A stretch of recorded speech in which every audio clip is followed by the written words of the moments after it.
মুর্শিদাবাদে মুরগি ভাজা, বুঝতেই পারছেন চিকেনের একটা রেসিপি, কিন্তু রান্নাটা কোথাকার? অফকোর্স নামটার মধ্যে কিন্তু রয়েছে মুর্শিদাবাদ, অর্থাৎ মুর্শিদাবাদের একটা রান্না। তবে এটা স্টার্টার হিসেবেই বেশিরভাগ ক্ষেত্রে ব্যবহার করা হয়। তবে এই রান্নার পেছনে আর কি কোনো গল্প আছে? আর রান্নাটা ঠিক কীভাবে করা হবে, কী কী লাগবে, এই সমস্ত কিছু তো জানতে হলে আমাদের সঙ্গে থাকতেই হবে। আর এই রেসিপি বানাতে আমাদের হেসেলে আজকে এসেছেন শেফ জয়ন্ত ব্যানার্জি। জয়ন্তদা, চিকেনটা আগে দিয়ে দিই। হ্যাঁ, আচ্ছা, এখানে কোন পোরশনের মাংসটা নেওয়া হয়েছে? এটা আমি ইউজ করেছি লেগ। যারা ব্রেস্ট দিয়ে এই প্রিপারেশনটা বানাবেন তারা ওভারনাইট না হলেও অ্যাটলিস্ট 3 থেকে 4 ঘন্টা যদি র পাপায়া, কাঁচা পেঁপেটাকে গ্রেট করে চিকেনটা ম্যারিনেট করে রাখে, তাহলে সেটার টেন্ডারনেসটা লেগের মতোই হবে। আচ্ছা, এমনিতে লেগ পিসের যেরকম যতটা জুসি আর টেন্ডার হয়, ব্রেস্ট তো অতটা হয় না। কিন্তু ব্রেস্ট অনেক সময় হয় লেগ পাচ্ছি না, ব্রেস্ট ঘরে আছে, সেই ক্ষেত্রে পেঁপে গ্রেট করে ব্রেস্টটাকে ম্যারিনেট করে রাখলেই হবে। আচ্ছা, আমরা তো মুরগির মাংসের কথা বলছি, ম্যারিনেশনের কথা বলছি, কিন্তু আজকে রেসিপিটা কি কি বানাচ্ছি আমরা? রেসিপি মুরগি নিয়ে কথা বলছি যেহেতু বোঝাই যাচ্ছে। রেসিপিটার নাম মুর্শিদাবাদি মুরগি ভাজা। এটা একটা বাঙালি স্টার্টার, মুর্শিদাবাদের স্পেশাল ডিশ, এবং হেলদি অ্যাজ ওয়েল, মানে এটা ডিপ ফ্রাই নয়। আচ্ছা, তার মানে শ্যালো ফ্রাই হবে। ওকে, সেই গল্প তো শুনবো কিভাবে হচ্ছে, এবং কিভাবে একজন শেফ থাকলে তো তার নিজস্ব কিছু টাচ থাকে, সেটা কি থাকছে সেটা শুনবো। আগে আমি চিকেনটা দিয়ে দিই ম্যারিনেশনের জন্য। এখানে কতটা রয়েছে? এখানে 250 মতো আছে। 250 গ্রাম। প্রথমে নুন কতটা দেব? হ্যাঁ, হাফ টিস্পুন পরিমাণ মতো, যে যেমন কেউ নুন একটু বেশিও খায়। নুনের স্বাদটা ঠিকই তাই, পুরোটাই নিজের মতো করে। এবার লাগবে একটু আদা রসুন বাটা। আদা রসুন বাটা, এটা কতটা দেব? 1 টিস্পুন ভর্তি করে। আর একটুও লাগবে, 1.5 মতো। হ্যাঁ, পেঁয়াজ বাটা। পেঁয়াজ বাটা কতটা? 2 চামচ। এটা টেবিল স্পুন দিলাম। হ্যাঁ, ঠিক আছে। আর অল্প হাফ। ব্যাস। এই ম্যারিনেশনটা করে কতক্ষণ রাখতে হয়? এটা 3 থেকে 4 ঘন্টা রাখলে ভালো। যে কোনো ফিশ বা চিকেনের স্টার্টারে 3 থেকে 4 ঘন্টা রাখলে বেটার হয়, বাট অনেক সময় হয় আমাদের কাছে সময় থাকে না, সেই ক্ষেত্রে ঘন্টাখানেক মিনিমাম রাখলে ভালো।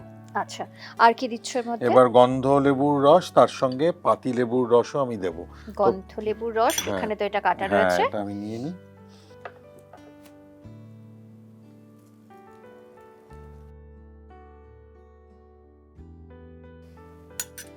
পাতি লেবু এটাও একটাই দিচ্ছ?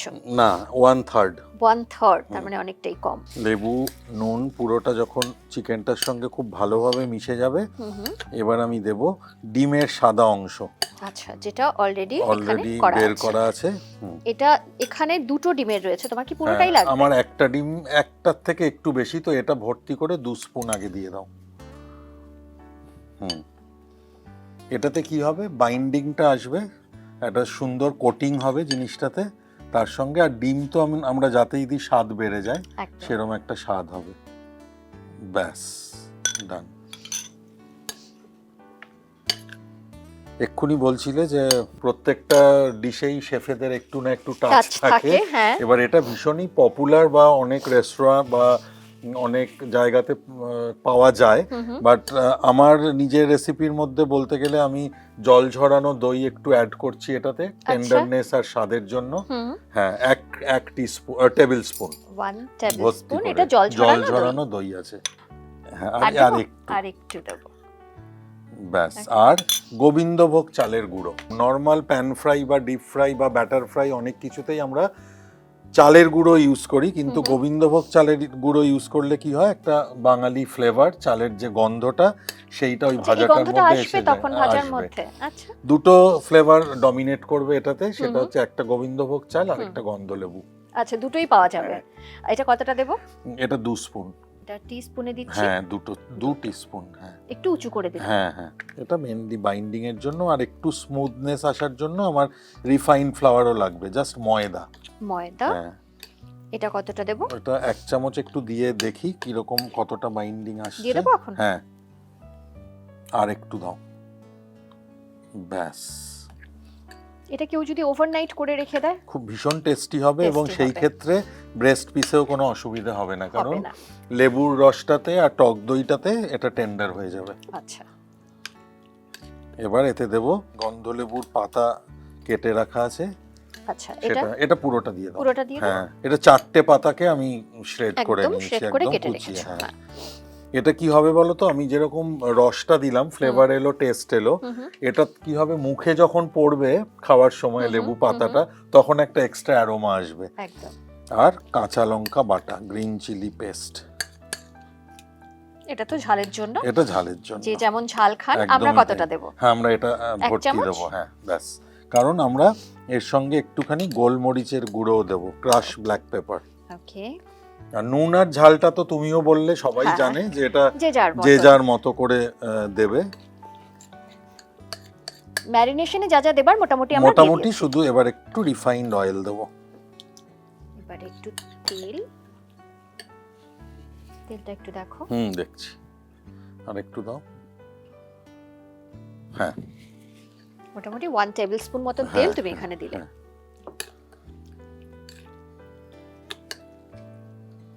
আমার মনে হচ্ছে কোটিং এর জন্য আর 1 স্পুন কি 1.5 স্পুন রাইস ফ্লাওয়ারটা লাগবে, গোবিন্দভোগ চালের গুঁড়ো। হ্যাঁ, একটু ছড়িয়ে দাও, আমার মেশাতে সুবিধা হবে। আর একটু দেবো? আর একটু দাও, ব্যাস।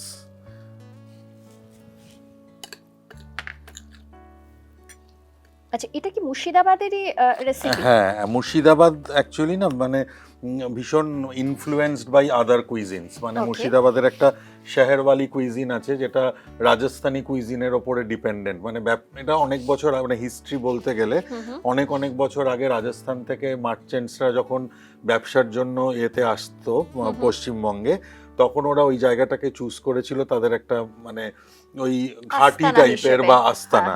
সেই জন্যে ওদের কুইজিনটা মানে রাজস্থানি পনিরের প্রচুর রেসিপিস, এরকম অনেক সুন্দর সুন্দর রেসিপি এতে মুর্শিদাবাদে আগে আর কি এগুলো হতো। শেহেরওয়ালি কুইজিন বলে একটা কুইজিন, তার সঙ্গে কিছু কিছু টিপিক্যাল বাঙালি স্পেশাল ডিশ, যার মধ্যে এটা একটা স্টার্টার হিসেবে ইউজ হতো। এবার স্বভাবতই এটার মধ্যে কিছু অ্যাড অন হয়েছে, যেরকম আমি 2-1টা ইনগ্রেডিয়েন্ট বললাম, দই, গোবিন্দভোগ চালের গুঁড়ো। হয়তো চালের গুঁড়োটা রেসিপির মধ্যে আছে, কিন্তু গোবিন্দভোগটা আমি একটু এনহ্যান্স করার জন্য ফ্লেভারটাকে দিয়েছি। সো ম্যারিনেশন পার্টটা আমাদের মোটামুটি ডান। এবার এটা 2 থেকে 3 ঘন্টা সকলের জন্য বলছি যে অবশ্যই রাখবেন, তাহলে টেন্ডারনেস, টেস্ট, জুসি ভাবটা থাকবে। কিন্তু আমাদের সময় কম, আমরা তবুও খানিকক্ষণ রাখি, মিনিট 10 রেখে মিনিট 10 থেকে 15 মিনিট আমরা রাখতেই পারবো। হ্যাঁ, এবং ততক্ষণে আমরা এই জায়গাটা একটু ক্লিন করে নিই, সেটা বেটার। এক্স্যাক্টলি।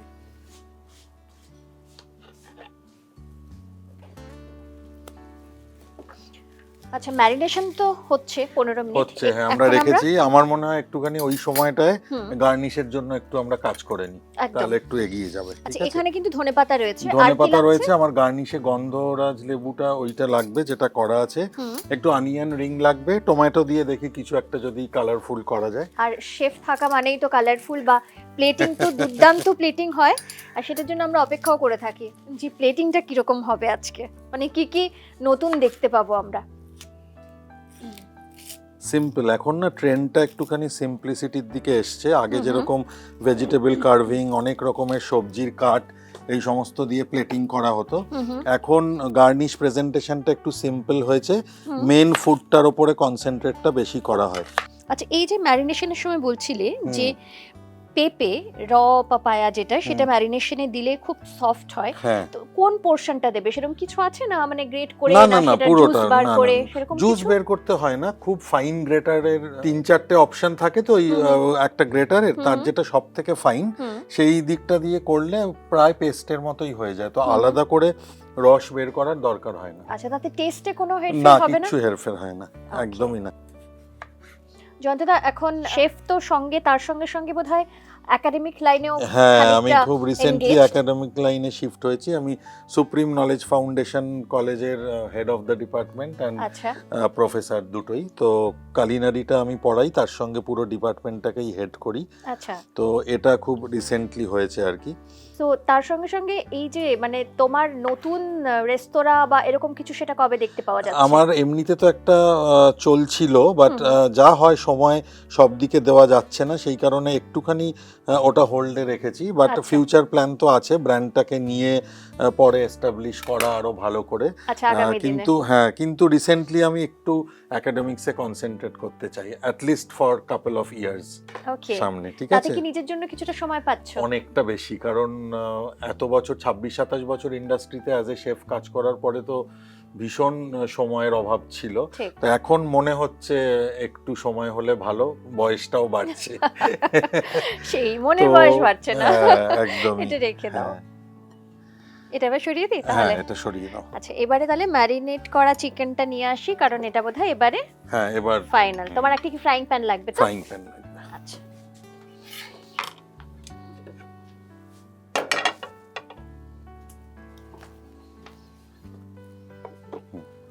Refined oil. এটা কি তেল খুব বেশি দিয়ে? না, খুব হবে? কম, কারণ ম্যারিনেশনে আর যে কোনো জিনিস, আরেকটা বলি তোমাকে, সকলের জন্যই বলছি, যে কোনো প্যান ফ্রাই এর ক্ষেত্রে ম্যারিনেশনে তেল অ্যাড করলে আর ব্যাটার ফ্রাই এর ক্ষেত্রে ব্যাটারে তেল অ্যাড করলে জিনিসটা তেল অ্যাবজর্ব কম করে। আচ্ছা, তাই? রান্নাটা করার সময় তেল কম লাগে।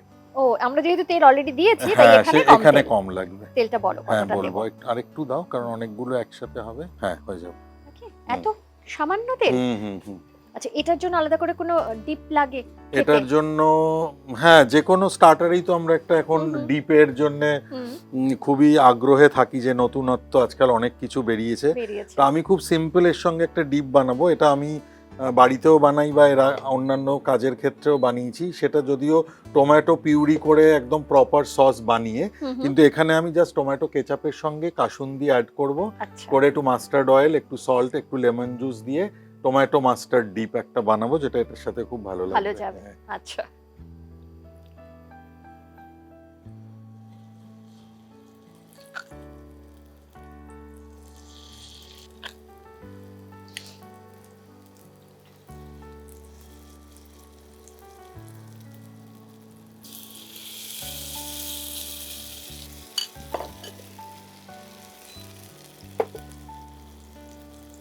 আচ্ছা, এটা তো আমরা ধরো পয়লা বৈশাখের কথা মাথায় রেখেই বানাচ্ছি, যে যেমন হয় বৈশাখ মাসের মানে পয়লা বৈশাখের দিন বাড়িতে একটু আলাদা রান্না বান্না হয় বাঙালি বাড়িতে। তো এইটা সন্ধ্যাবেলা স্ন্যাক্সও তো রাখা যেতেই পারে। ভীষণ ভালো সন্ধ্যের স্ন্যাক্স রাখা যেতে পারে, ডিনারের আগে স্টার্টার রাখা যেতে পারে, যেটা দিয়ে শুরু হলো ফলোড বাই মেন কোর্স, সেরকমও হতে পারে। তবে এত টেস্টি খাবার থাকলে ফলোড বাই যখন মেন কোর্সে পৌঁছবে তখন আর খেতে পারবে না লোকজন। দেখো, আমাদের তো আজকের যুগে মা ঠাকুমা কাকিমা দিদিমাদের থেকে অনেক রান্না করাটা ইজি হয়ে গেছে। এখন আমরা গ্যাসের আর ইন্ডাকশনের ফ্লেম কমাতে বাড়াতে পারি। আমরা ননস্টিক প্যানে রান্না করলে আমরা জানি যে যতটাই বেশি দিয়ে আমার নিচে ধরে যাবে না, কিন্তু তাদের ক্ষেত্রে চ্যালেঞ্জটা অনেক বেশি ছিল। মানে যেটা আমি মনে করি, মানে আমরা পড়াশোনা করে শেফ হয়েছি ঠিকই, কিন্তু বাড়ির মা ঠাকুমা আর ওদের যে এত ছোট ছোট ট্রিক্স বা টিপস, এইগুলো ভীষণ আমার মানে মনে হয় যে ভীষণ এসেনশিয়াল। এবং আমার তো মনে হয় যে খুব প্রফেশনাল লেভেলের একটা গাইডেন্স পেলে ওরা আমাদের থেকে অনেক বড় লেভেলের জায়গায় পৌঁছতে পারতো। যত বেশি ম্যারিনেট করে রাখা যাবে তত টেন্ডার হবে আর তাড়াতাড়ি রান্নাটা হবে।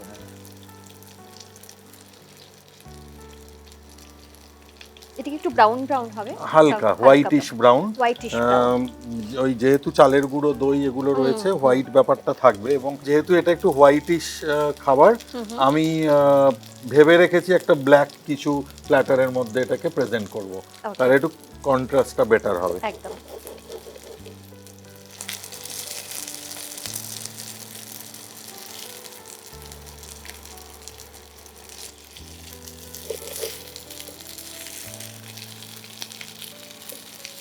এটাও খুব ভালো কালার একটা স্টার্টারের জন্য, কিন্তু যেহেতু প্রেজেন্টেশনের পার্টটা আমার মাথায় আছে যে ব্ল্যাকে করব, আমি চাইছি একটু হোয়াইটিশ থাকলে বেটার হয় আর কি।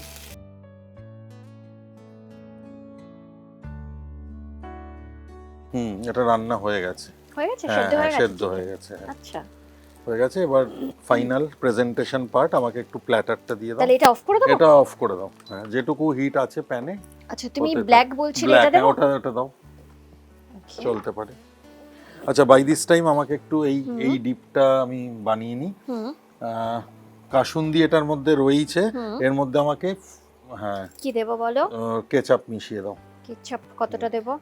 দিতে 2 চামচ? থাকো, হ্যাঁ 2 চামচ তো দাও। ব্যাস। আর কি দেব? এটা দিয়ে দিই, তোমার হ্যাঁ লাগবে? দিয়ে দাও। আর কি দিচ্ছ ওটার একটু মধ্যে? মাস্টার্ড অয়েল দাও। ব্যাস। আর লেমন জুস। ওকে। এটা একটা ইম্পর্টেন্ট পার্ট, খাবারটা দেখতে কত ভালো লাগছে। সো এটাও ডান। একটু ধনেপাতা দিয়ে দাও। ধনেপাতা এখানে ভেজানো আছে। বাহ, ভাবো এখনো আমাদের যে মেন ডিশ সেটাই এখনো সার্ভ হয়নি, অথচ প্লেটটা কি ভালো লাগছে দেখতে।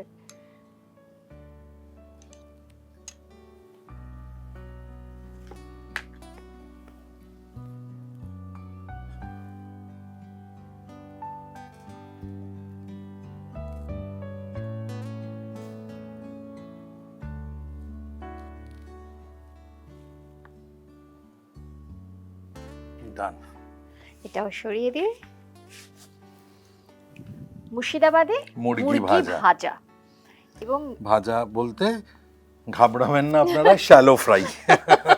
সেটাই শ্যালো ফ্রাই, কারণ আর তেলটা একদম মানে না থাকার মতন তেল, এত কম তেলে এটা তৈরি হয়েছে। মুর্শিদাবাদের মুরগি ভাজা যখন নামটা শুনছি তখন মনে হচ্ছে একদম বাঙালি খাবার। আর এত সুন্দর করে তুমি সাজিয়ে দিয়েছো, এখানে দেখে মনে হচ্ছে কন্টিনেন্টাল একটা ডিশ। যাই হোক, রান্না বান্না শেষ আমাদের। এবারে তোমাকে আর আমাকে টেস্ট করে জানাতে হবে, বলতে হবে যে কেমন হলো। আচ্ছা, মানে পয়লা বৈশাখের দিন তো সবাই বাড়িতে ট্রাই করবে, বুঝতেই পারছো, তো বলতে হবে সবাইকে। একদম। স্টার্ট করি? হ্যাঁ ওকে, স্টার্ট তো তুমি করবে, কারণ আমারটা আমি খারাপ হলেও বলবো ভালো, ঠিক আছে? আর আমার ভালো লাগবেই। প্রথম কথা, এত কম তেলে রান্না আর এত কম সময়ের রান্না। ঠিক ঠিক। ওকে চলো। একটা বড় স্পুন দাও আমাকে। বড় স্পুন। এটা কোথায়? ডিপটার জন্য, তাই তো? ডিপটার জন্য না, আমি তোমাকে সার্ভ করব। ও, কারণ বানানোর পরে খাওয়ানোতে একটা মজা আছে। মজা আছে। তুমি তো খেতেও ভালোবাসো বললে। হ্যাঁ, খেতে ভালোবাসি। ওকে, এন্ড এটাতে তুমিও নিয়ে নাও।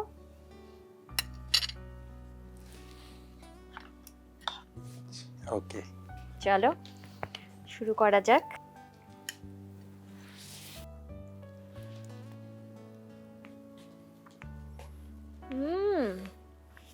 দারুণ খেতে হচ্ছে। Thank you thank you.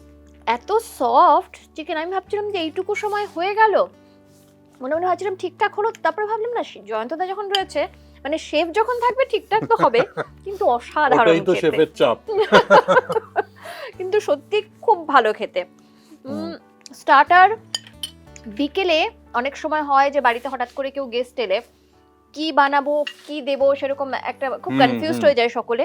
এটা কিন্তু খুব ভালো একটা রেসিপি তাদের দেওয়ার জন্য। ম্যারিনেট করে রেখে দিলে, গেস্ট আসার পরে জাস্ট ইনস্ট্যান্ট ফ্রাই করে দিলে একদম। গরম। আর আরেকটা জিনিস, বাচ্চারাও খুব পছন্দ করবে, একদম ডেফিনেটলি পছন্দ করবে বাচ্চারা এটাকে। খুব ভালো একটা রেসিপি, অবশ্যই আমি তো ট্রাই করছি, আপনারাও একবার বাড়িতে ট্রাই করুন, করে আমার মনে হয় আপনাদের ভীষণ ভালো লাগবে। আর জয়ন্তদা অনেকদিন বাদে আমাদের হেসেলে, তাই তো? মানে কোভিডের আগে এসেছি, কোভিডের মধ্যে অনেক কিছুর মধ্যে ব্যস্ততায় হয়ে ওঠেনি, তারপরেও অনেকদিন পরে। যাই হোক, এবারে নিশ্চয়ই আগামী দিনে খুব তাড়াতাড়ি দেখা হবে অন্যান্য রেসিপি নিয়ে। নিশ্চয়ই। ওকে, খুব ভালো থেকো, নতুন বছর খুব ভালো করে কাটাও, আর পরিবারকে সঙ্গে নিয়ে বাকি তোমার কিছুটা সময় নিজের জন্য পেয়েছো সেটাকে খুব ভালো করে এনজয় করো। Thank you. আর তোমার জন্য আমাদের হেসেলের পক্ষ থেকে ছোট্ট একটা গিফট। ও ওয়াও, তুমি রয়েছো এখানে। আচ্ছা, দেখা হচ্ছে আবার। শিওর, একদম। আর আপনাদের সঙ্গে আমার দেখা হচ্ছে, তবে যেটা বলবো যে আজকের এই রেসিপিটি কিন্তু অবশ্যই বাড়িতে একবার ট্রাই করবেন। খুব ভালো টেস্টি যেমন খেতে, আর সময়টাও কিন্তু খুব কম লাগে, তাই অবশ্যই ট্রাই করুন। আর আজকের এই ভিডিওটি কেমন লাগলো সেটা জানাতে ভুলবেন না। আর যেটা করতে একদম ভুলবেন না সেটা হলো আমাদের ইউটিউব চ্যানেল, সেটা সাবস্ক্রাইব করবেন। সঙ্গে রয়েছে ফেসবুক পেজ, ইনস্টা পেজ, অবশ্যই ফলো করবেন। রান্না নিয়ে কোনো টিপস থাকলে, রান্নার কোনো গল্প থাকলে আপনাদের কাছে, সেটাও কিন্তু আপনাদের কাছে পাঠাতে পারেন। এভাবেই সঙ্গে থাকবেন, ভালো থাকবেন। নমস্কার।